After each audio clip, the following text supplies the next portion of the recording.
像我是这咳了2个礼拜，我就算了吧。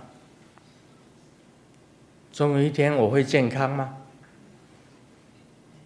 再咳下去也没关系，咳嗽大王也是好事，因为你咳嗽，你可以请假，你可以休息呀，你可以避免很多的困扰啊。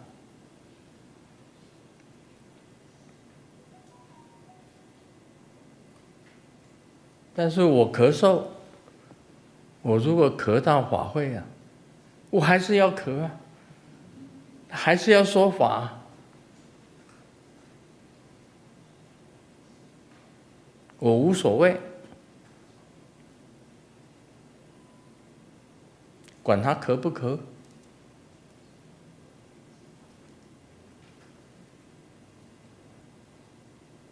咳嗽是很讨厌的一件事情，真的。说法的时候，你突然间咳，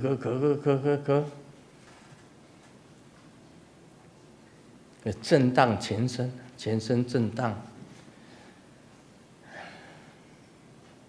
实在是不太好。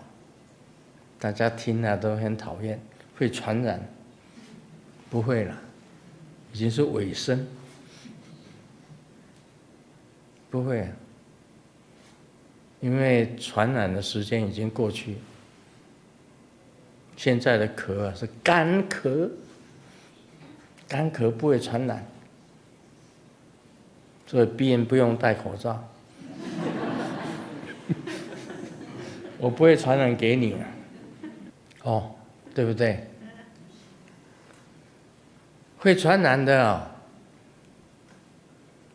早就传染过了。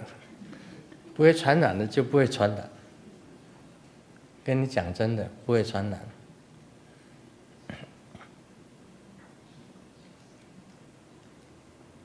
我问事的时候也咳啊，那你们进来问事房，如果进来的全部都中，那就不得了了。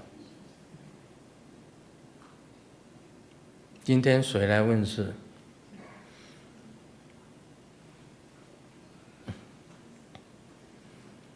问世的很多啊，不会被传染的啦，放心好了。如果传染，那不是我传染。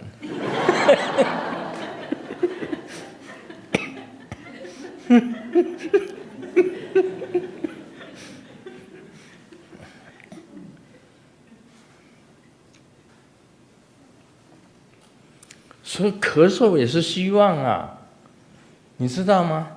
我以前从来没有咳只是现在咳将来也不会咳对不对？所以咳嗽也是希望啊，不要把咳嗽放在心上，要咳就让他咳。只是讲鼻子。我有鼻塞，没错。咳嗽那段时间鼻塞，现在鼻通，已经通了。鼻塞也有好处，什么好处呢？你臭的都闻不到啊，香臭一如啊。你修行到很高的境界，香臭一如。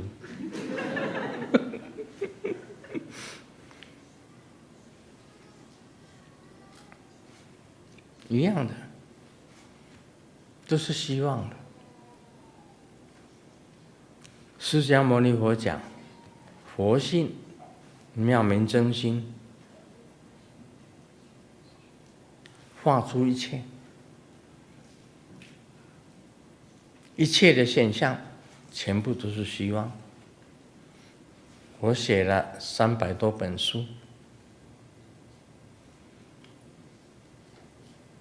其实也是在讲这个。